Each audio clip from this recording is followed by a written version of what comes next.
Today we're going to talk about this one thing that makes all of your techniques work so much better, and in fact I don't think you're going to need many of them after you do this. So we are applying the teachings of Neville, Goddard and Abraham Hicks, because when it comes to your feelings, your emotions, your vibrations, they just get it to the essence, and that's what we're focusing today. So here it goes. As you know, on this channel we like to really just deliver the essence that enable us to understand and apply. We don't need the fluff. You can get the fluff elsewhere, but we focus on what really works. If this is your kind of approach, please consider subscribing. It makes a huge difference. And after that I will tell you one little trick. What am I going to tell you? Trick that make them all work so much better. Because it's such an important topic for so many of you, I divided it into 3 sections, so you can watch each video independently of each other and you can repeat the ones that apply to you the most. So here goes. The first thing to understand is what we desire is not the same thing that we are trying to manifest. I know, but bear with me. I can explain and it will make a huge difference to everything you do. Really will.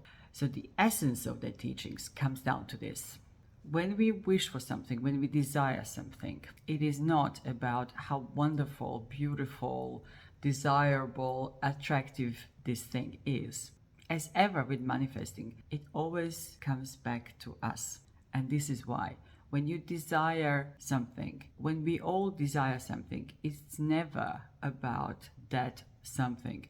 It is always about the feeling we believe it will give us when we have it. Being the most amazing house, being a better paid job, being that sports car, being a better bank balance, being your financial freedom you worked so hard for. It is always, always the feeling behind it. Nobody wants a house for the sake of the house. It's just a brick and mortar. But what's really sensational in us is the feeling that we have when we bring our family into our new home. That is what we're after. Well-paid job, where you feel like you're being honored, you're being respected. It's the feeling behind it. Well, it's the same thing about your love relationship. It's the very same thing.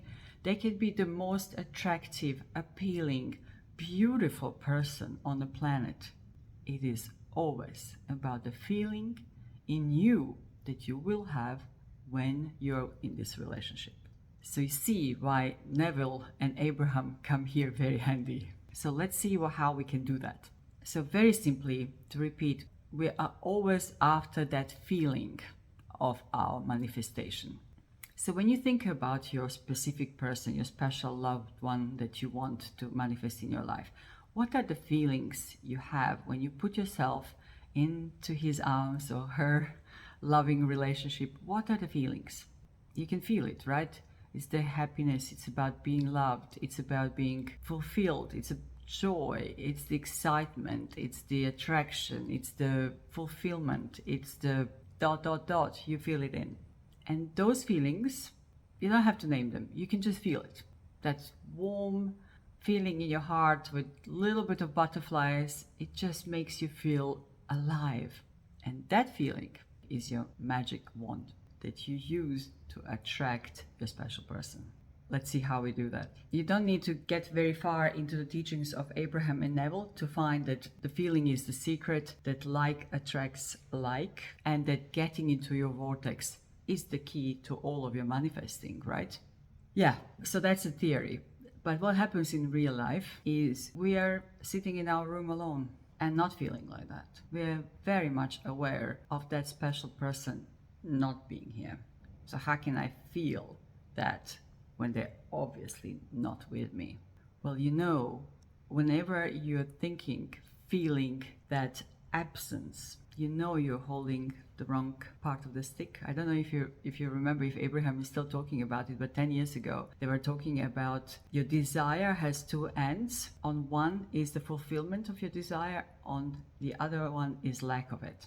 So whenever you're aware of that person not being with you, you're holding the end of the stick that is the awareness of lack.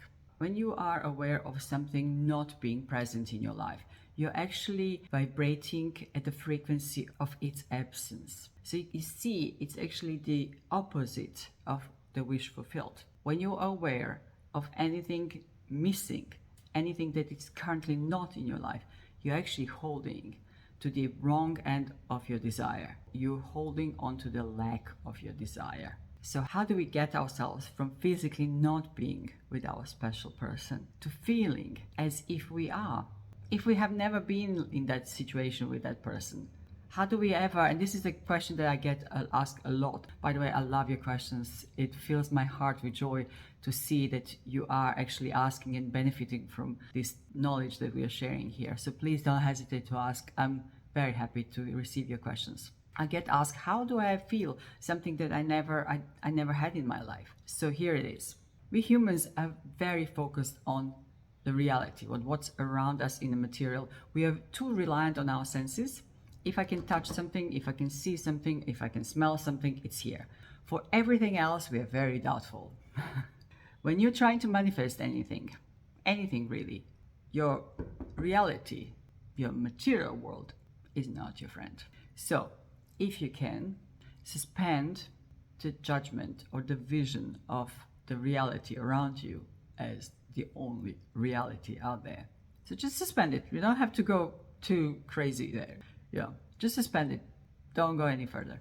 That will free you from being anchored in the feeling of your special person not being in your life. That's all we want at this stage. Watch for the next video. Thank you. Bye.